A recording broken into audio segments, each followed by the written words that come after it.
Hello guys! Welcome to my YouTube channel, Mrs. Ka from the Vlog. Shoutout sa inyo. Kumusta po kayo?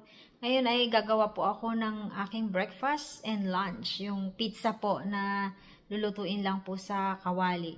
Ang gagamitin ko po dito ay ito po yung ating mga ingredients. Sliced bread. Ito yung gagamitin ko kasi ito yung nandito sa bahay. Brown wet bread. Cheese. Tomato. Ketchup. Ito na din yung gagamitin ko guys kasi sayang naman wala akong pizza sauce kaya okay lang naman din na ito ang gamitin. Tapos ito pineapple, tidbits, hiwa-hiwain ko lang po yan. Tapos ito ham. Ayan guys, samahan niyo po ako na magluto. Let's do it! Prepare muna tayo ng ating lulutuin. Kapit-kapitin lang po natin ng ganyan.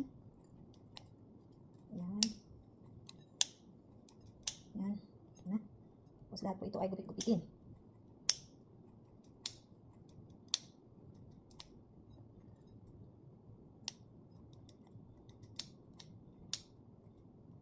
Ang ginamit ko po ay 5 perasong sliced bread.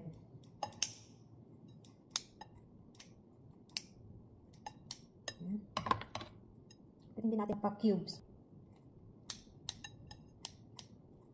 Dapat pala hiniwa ko na lang mas mabilis. Kuhain na lang natin, mas mabilis guys. Mas mabilis. Ayan. Ayan pa.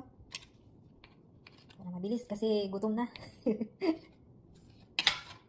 Ayan guys, yung aking nahiwa sliced bread. So ganyan muna natin, set aside muna natin siya.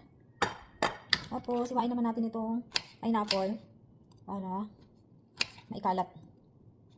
Hindi na ako nag-gloves guys kasi sa akin lang naman ito. Tsaka nagugas naman ako ng kamay bago ako nag-prepare nito. Ayan.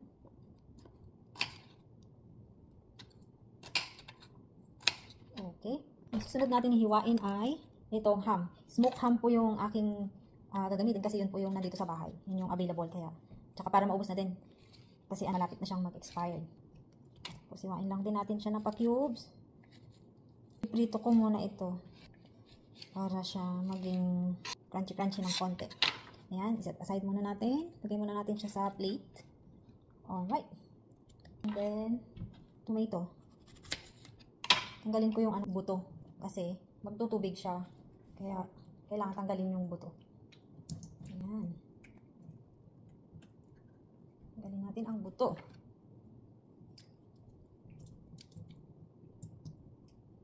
Tsaka ugasan ko na din. Masarap sana kung may bell pepper kaso hindi ako nakabili kaya okay na din to. At least meron tayong kaunting gulay na mailagay. Alright, lagay natin dito sa plates. Dito muna natin guys yung ham.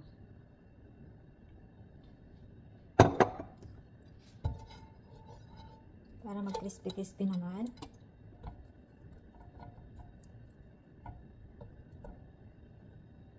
Hiwa-hiwalayin muna natin. Maninipis kasi siya guys. Kaya. Ayan.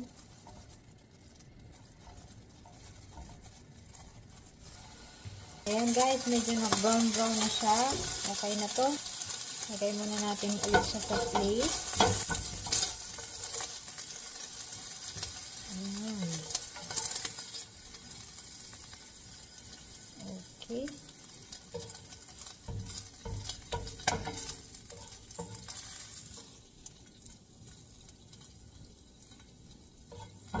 Diyan muna yan. Itong aking gagawing pan pizza guys ay sarili kong version. Simple lang po ito kasi hindi po siya kumpletong ingredients. Kaya ano lang, simple lang siya. Ayun, naglagay na po ako ng 3 egg. Tapos yan, batiin lang po natin siya. Tapos, lalagyan na po natin itong bread. Yan. Tapos, halo-haluin lang po natin siya. Ganyan. Mix natin hanggang sa mahalo natin siya. lahat sa bread. Ayan. Okay. Yan. Ito po ang aking sariling version sa sliced bread pizza pan. Yan. Haluin lang po natin. Halo na po siya lahat dito sa bread. Ngayon naman, ay ilalagay na natin po siya sa kawali. Hindi muna natin siya sisindihan yung apoy. Ganyan lang muna siya. Tapos, lalagyan natin siya ng oil. Konti lang. Wala kasing brush. Hindi ko makita yung brush. Na lang ang gamitin natin. Spread natin dito sa kawali. Yan. Spread lang natin siya hanggang sa makubera niya yung kawali. Ilagay na natin itong bread dito sa kawali. Ayan, guys. I-arrange lang po natin siya. I-flat lang po natin siya. Flat para maganda yung ano niya. Flat. And gawin natin siyang round. Ayan, guys.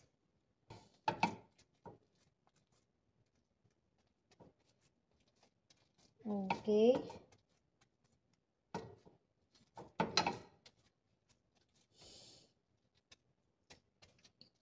Ayan, na-flat na siya. Ay, hindi masyadong round. Ayusin natin. Gagamitin natin ay itong ketchup. Ketchup ang gagamitin natin. Pero mas maganda kung meron kayong pizza sauce. Ayan, pizza sauce po ang gagamitin ninyo. Okay na sa akin yung ketchup. Ayan, lalagyan natin siya ng ketchup.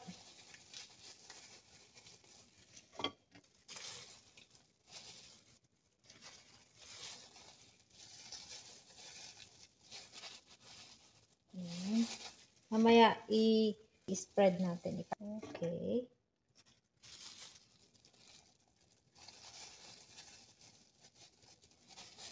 Meron pang isa. Ayan natin.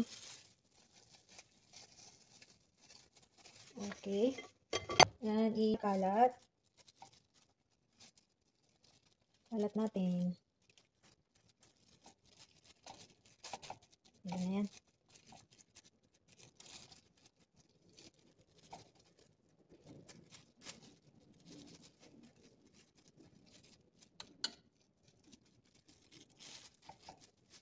Ayan guys, tapos ilalagay natin yung yung ham. Spread natin siya. Lagyan muna natin pala siya ng cheese. Ito na lang yung ginamit ko kasi hindi ako nakabili ng grated cheese. Ito ay aking version lang po. Pwede naman po ito. Kung wala, pwede na po ito. Ayan. Kalat na lang po natin siya. Ayan.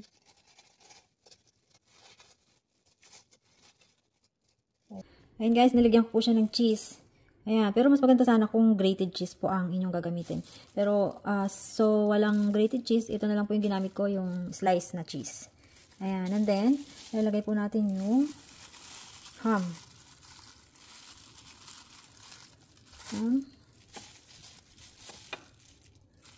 Ayan. Tapos kamatis.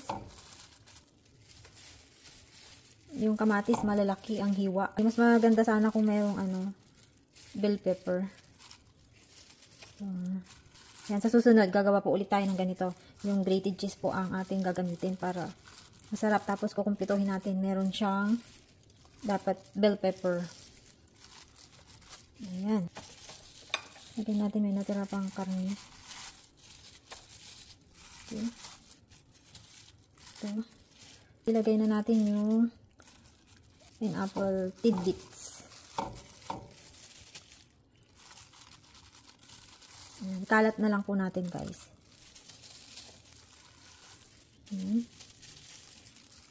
Kalat na lang po natin.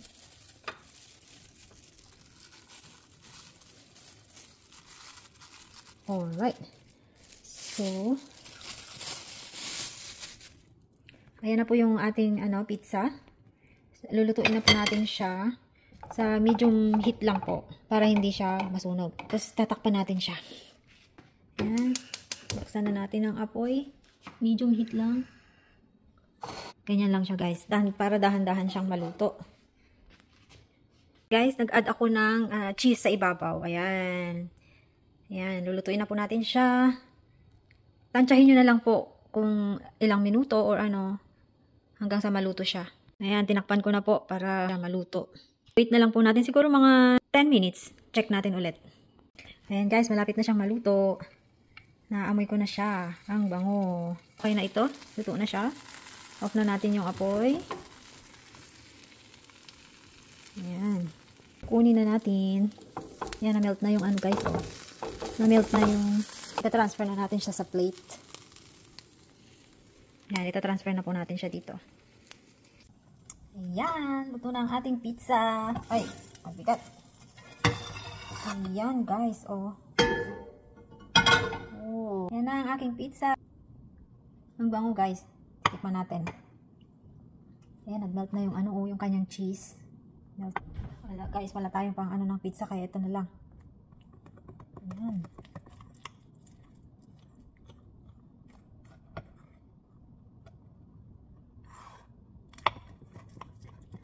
Ayan natin siya. Actually, wala dapat tong tomato eh. Kaso, walang bell pepper. Kaya, tomato na lang yung nilagay ko.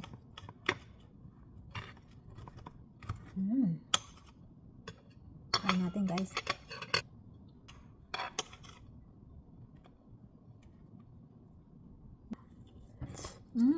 Sarap guys. Yung ating pizza. Sarap. Thank you for watching. God bless. See you on my next vlog. Bye for now.